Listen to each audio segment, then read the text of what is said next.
I have so many thoughts on this.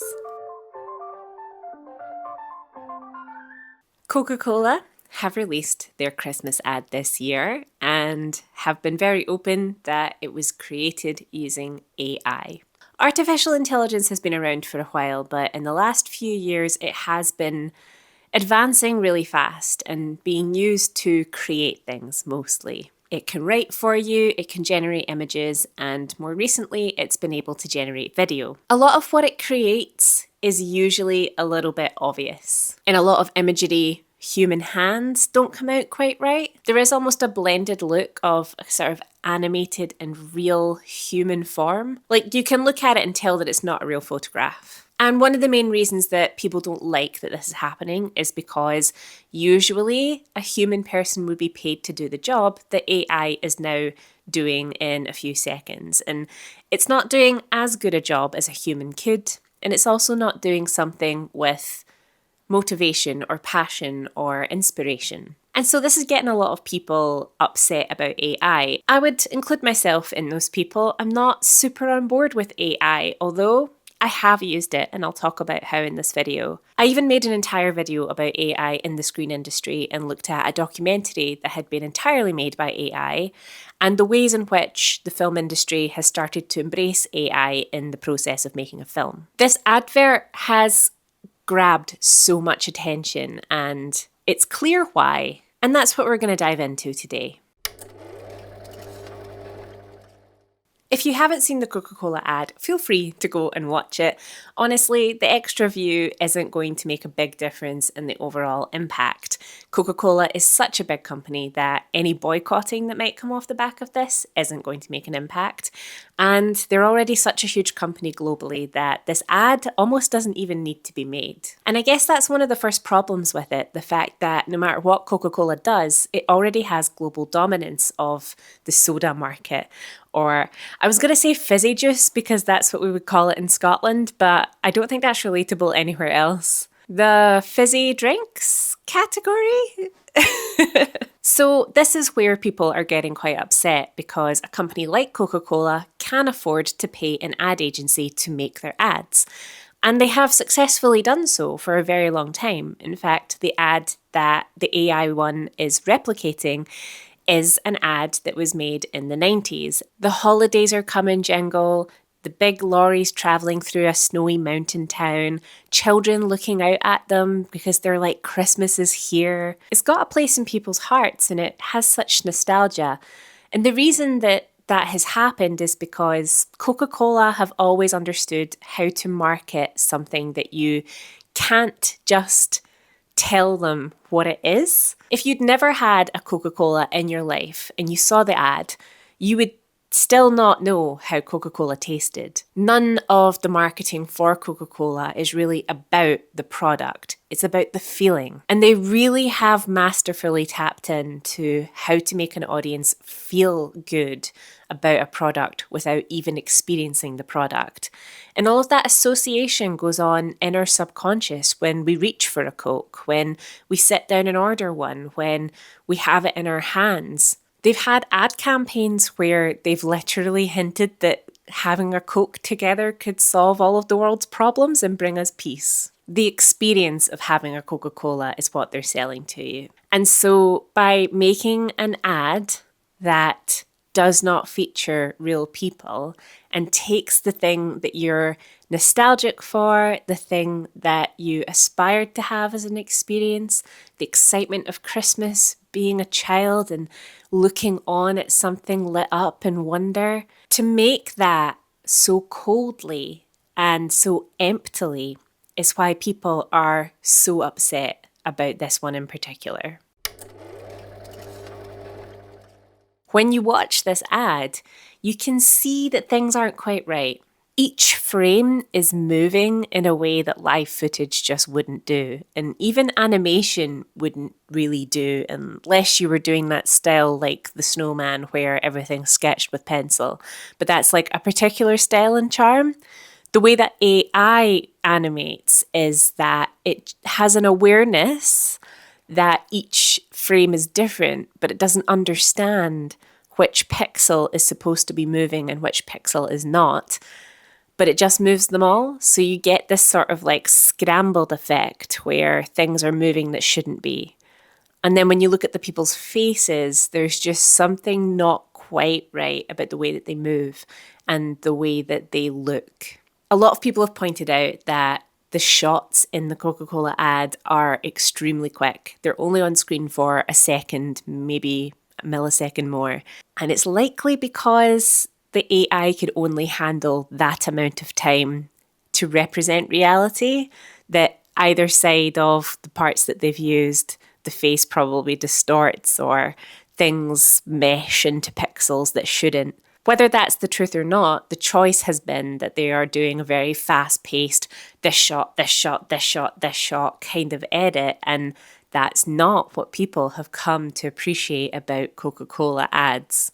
That's not the expectation of this warm and fuzzy experience that you have when you see it.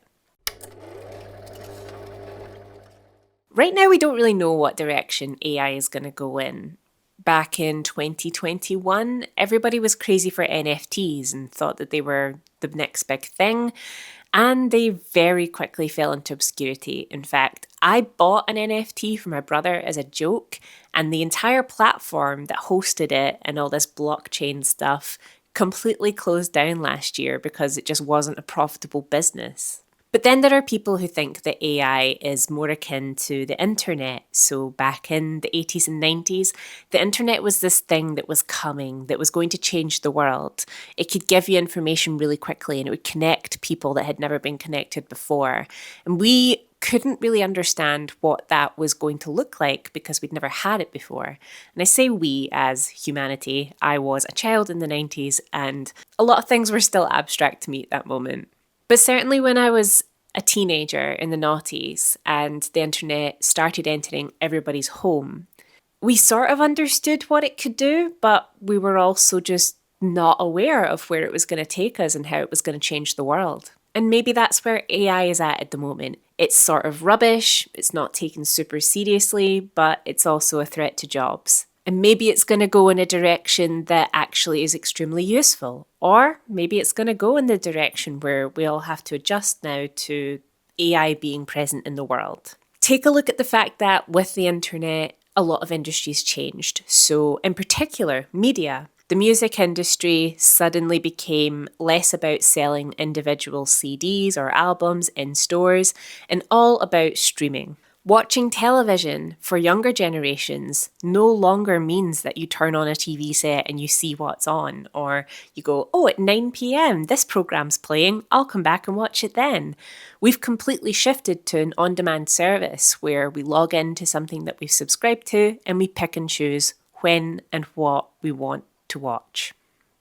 Yeah, that does make sense. And I think that although these things do still exist and there's different waves for older generations, the way that we engaged with media in the past is maybe still how they're doing it. But eventually that generation is going to be gone and you're only going to be left with people who expect the on-demand service and the instantaneousness of being able to play a song on Spotify or watch a show on Netflix. And then there's the wave of people who I would include myself in who have decided to engage with analog technology because they find it so much more fulfilling.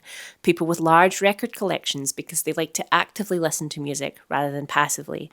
Or like myself, who takes pictures on a film camera so that I can go through the process of crafting the image, developing the image, and then seeing something that I didn't know how it was going to turn out. It's not something that I just saw on my phone and thought, yeah, that's a good picture, click. It's like, okay, anything could happen here. I'm going to point the camera, set all the settings and shoot and see what happens. What I'm trying to say is there's lots of ways to engage with the world and we're not yet sure how AI fits in and how different people are going to use it. I did actually use AI recently. I was making a pitch deck for a documentary that I'd like to make, and there were 2 images that I got generated by AI. Now, the reason I did this using AI is because a pitch deck is specifically to give to funders to pitch my idea and get them to buy in. Those images are never actually going to be something public. And if I ever did want to use something similar to them, I would actually get them created. But for the purposes of the pitch deck, I just needed to illustrate the vibe of what I was going for. And so asking AI just to make that quickly was really good for illustration purposes. For real art, I absolutely wouldn't trust using it. It wasn't the type of thing where I was taking work away from a genuine artist. I don't have money to actually pay someone to make these pitch decks, and that's not really a thing that people do anyway. But to bring it back to the Coca-Cola ad, of course they have replaced all the people that normally would craft something like this. From the team who would go out and shoot it on the cameras to the people who would be in it, the actors that would get paid, the lorry drivers, the artists who would paint the side of the lorries, the set designers who would make sure the snow was looking perfect, the editors like me who get to sit around a computer and mix it all together and make it look super cool. They completely replaced every one of those people by just typing in some prompts and stitching them together. Maybe they had somebody to edit a little bit, but not to the same effect as they would if they were doing a real ad. And that's a conscious choice on Coca-Cola's part. Now, some people argue that simply making an ad using AI is a PR stunt in itself. And regardless of whether people love or hate it, they are now watching it. And Coca-Cola is getting a lot of press and a lot of exposure. I began wondering why Coca-Cola even needs to advertise. When people go shopping, they're probably just going to buy it by default, right? It's so ubiquitous. It's the biggest drink in most countries in the world. Although, interestingly, not Scotland. Apparently, we're more into iron brew. But yeah, like, why do they even need to make a Christmas ad? Everybody knows Coca-Cola. But then I realised on thinking about the process of making that selection of buying Christmas dinner and then thinking about what am I buying with this. If you're standing in the aisle and you're looking at Coke and Pepsi and whatever other drinks you have, there's going to be something in your subconscious that lights up a little bit and that makes you feel good when you look at Coca-Cola. And that's because of these feelings-based ads. There's a connection in your neural network that tells you that this is a good feeling. And so people reach for Coca-Cola. It's possible that this year that when people make that choice, they might look at Coca-Cola and think, yeah, but this year I feel conflicted about it. I don't have that same joyous connection. I'm aware that what they gave us this year was something hollow and empty and lifeless, and it made me feel bad. It made me feel like I didn't want to be part of this world that's embracing emptiness. But then I think about how quickly the world moves on from these kinds of things, and next year we'll probably have many more ads made from AI. We may even have Christmas movies. We could have many things that have just been spat out by a machine that doesn't really understand the difference between me and the sofa behind me and the wall behind that. But anyway, it's November 2024, and the state of AI is that Coca-Cola have just made an advert and everyone's up in arms. And I've contributed to the conversation. Thank you for watching this video. It was a bit of a last minute one because I already had a video shot and edited to go out this day, this Friday. And I decided to pivot and do the Coke thing instead. Thanks very much for watching, and hopefully next video will be a lot more positive.